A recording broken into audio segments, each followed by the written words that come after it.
Un bon musulman devrait-il s'appeler Zemmour?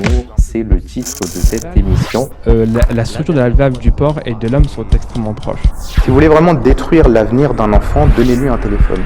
Le plus tôt possible.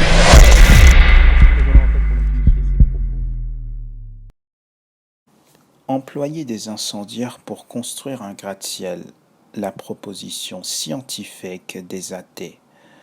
Aujourd'hui, l'un des grands enjeux auxquels se voit confronté le religieux est cette pléthore de nouvelles découvertes et de recherches scientifiques qui, dit-on, sapent les fondements de la religion. On nous donne un peu l'impression que le religieux est forcément contre la science et que sa croyance le force à accepter des choses qui ont été très clairement contredites par les découvertes scientifiques. Alors que l'homme séculier, on nous dit, adhère à une croyance qui se base sur l'ensemble des connaissances acquises par l'observation et la recherche. Or, une étude consciencieuse de ce en quoi croient véritablement les athées révèle que leur position n'a absolument rien à faire avec ce que la science a découvert. Par exemple, j'aimerais évoquer aujourd'hui cette théorie qui dit que l'évolution des espèces se serait effectuée par l'entremise de mutations aléatoires laissées à elles-mêmes, sans la supervision d'un être intelligent. C'est-à-dire que le développement des organismes à partir d'une cellule mère qui exista il y a plusieurs milliards d'années de cela ont des formes de vie hautement bien organisées et complexes comme par exemple des dinosaures ou encore des êtres humains se serait effectué à travers une succession de changements hasardeux dans l'ADN. Ceci est le mécanisme que nous proposent les athées pour remplacer la théorie Dieu.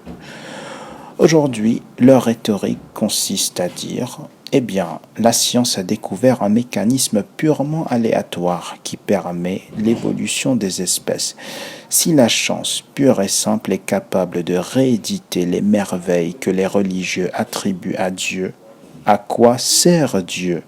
Ce type d'argument est tronqué à la base parce qu'à partir du moment où l'athée nous dit que la science a découvert, entre guillemets, que les mutations dans l'ADN laissées à elles-mêmes ont une capacité innovatrice qui explique la complexification et l'évolution des espèces, il s'agit tout simplement d'un exemple de malhonnêteté intellectuelle.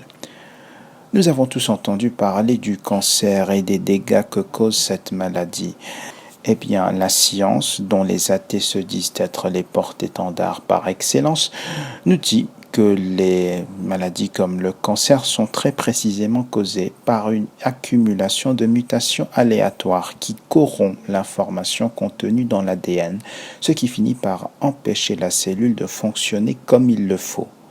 Les cellules possèdent normalement un système qui les permet de détecter des erreurs dans la réplication de l'ADN, un système qui s'assure qu'une quantité adéquate de protéines soit produite et qui permet aux cellules de se diviser correctement.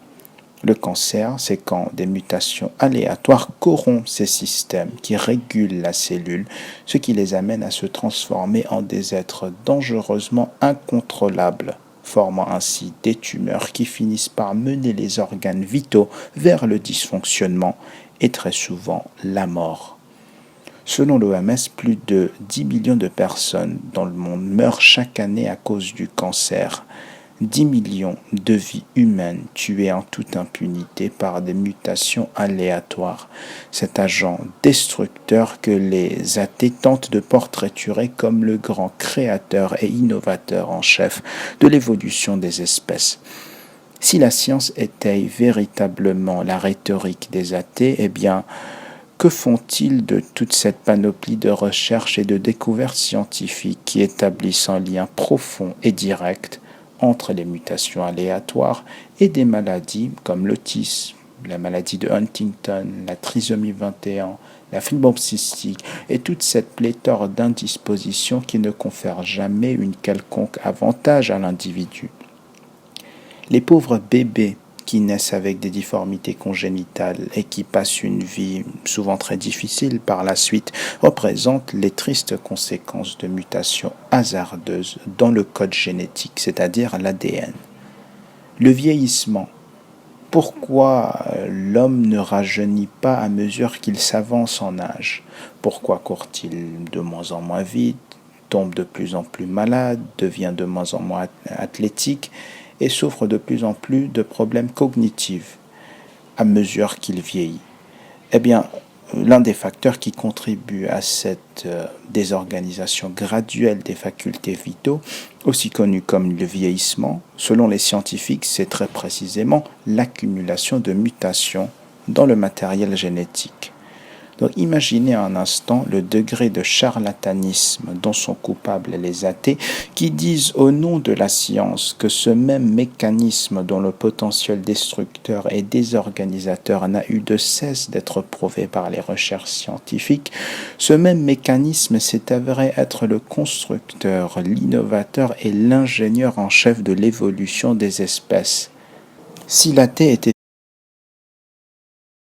ou dans son argumentaire, si vous voulez, pourquoi passe-t-il outre toutes ces preuves tirées de la littérature scientifique qui font très clairement valoir les dégâts et les bêtises dont sont coupables et les mutations aléatoires laissées à elles-mêmes?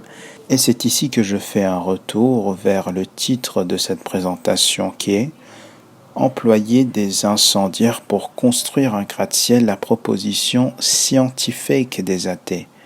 Aujourd'hui, chers téléspectateurs, force est de comprendre que celui qui se vante de la capacité supposée des mutations aléatoires laissées à elles-mêmes de construire et de faire évoluer des animaux n'est pas si différent de celui qui déclare qu'une bande d'incendiaires, de vagabonds et de destructeurs de maisons ont forcément été derrière la création d'un gigantesque gratte-ciel.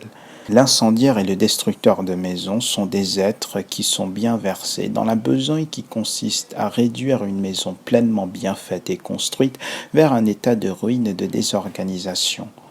Quelle personne saine d'esprit oserait dire que ces mêmes destructeurs de maisons, ces va-nu-pieds qui excellent dans la besogne consistant à détruire des bâtiments, ont forcément été les constructeurs en chef d'un gigantesque gratte-ciel? Cette proposition n'a rien de scientifique ou de rationnel.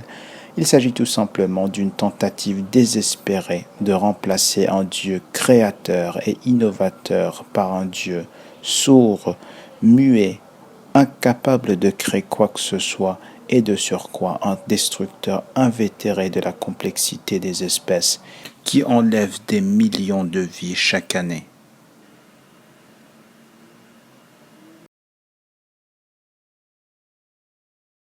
Un bon musulman devrait-il s'appeler Zemmour?